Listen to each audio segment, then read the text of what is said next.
Here is a question asked in CBSE 2026 on the topic Goodwill.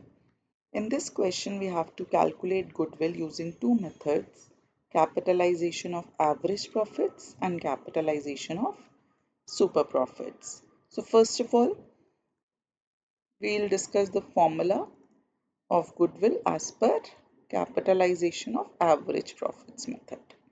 So as per this method, Goodwill is equal to capitalized value of average profits minus capital employed.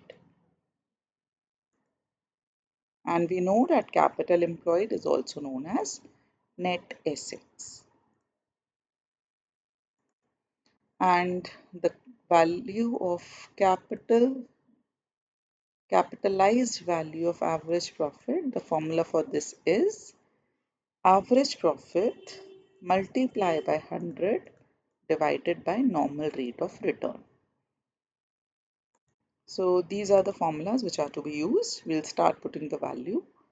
First of all, we'll calculate capitalized value of average profit. Average profits are given in the question 60,000. Rate of return is also given in the question 12.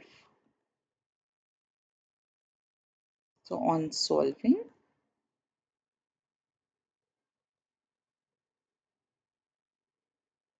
we'll get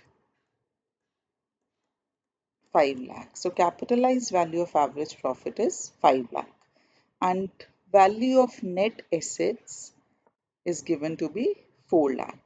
And we know that net assets means capital employed. So now we can calculate the value of goodwill.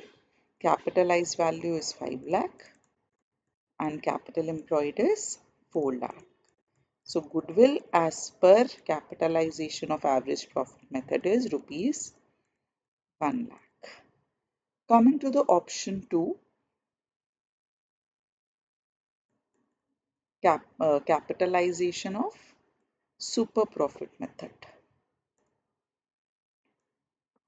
The formula for goodwill as per this method is super profit multiplied by 100 divided by normal rate of return. For this, we need the value of super profit.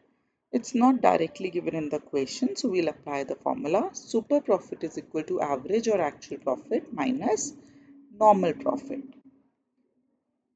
And average profit is given to be 60,000. Normal profit are not given, we'll calculate it. The formula for normal profit is capital employed multiplied by rate of return divided by 100. So we know capital employed or net assets are given to be 4 lakh. Rate of return is given to be 12. This will come out to be 48,000. So normal profits is 48,000. Putting the value super profit is equal to 12,000. Now we'll put this value in the formula of goodwill. 12,000 multiplied by 100 divided by rate of return, which is 12. It will come out to be rupees 1 lakh. So as per both the methods, value of goodwill is rupees 1 lakh.